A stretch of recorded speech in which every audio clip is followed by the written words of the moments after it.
ಒಳ್ಳೆಯವರಿಗೆ ಧರ್ಮರಾಯ,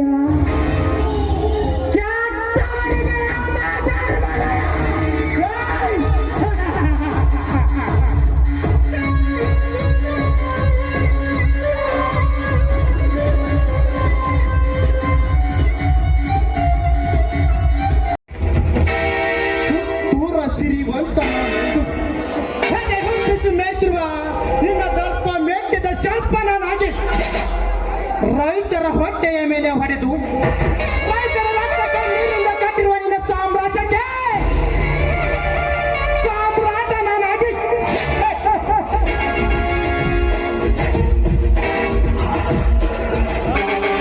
ರಾಜಕೀಯದಲ್ಲಿ ನಿನ್ನೊಂದಿಗೆ ಬೆಂಬಲಿಸಿ ನಿನ್ನ ಹಣದ ಖಜಾನೆಯನ್ನು ಖಾಲಿ ಮಾಡಿ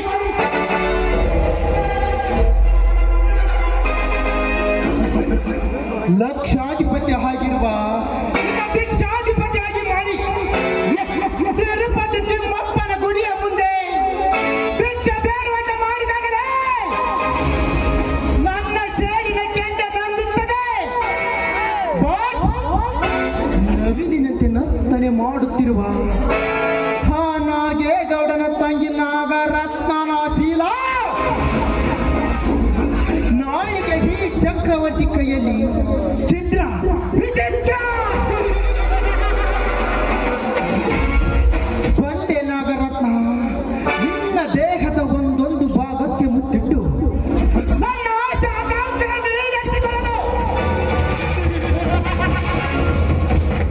ತಾಯಿ ಹಲುಬುತ್ತಾಳೆ ತನ್ನ ಮಕ್ಕಳಿಗೋಸ್ಕರ. ಮೀನ ಹಲುಬುತ್ತದೆ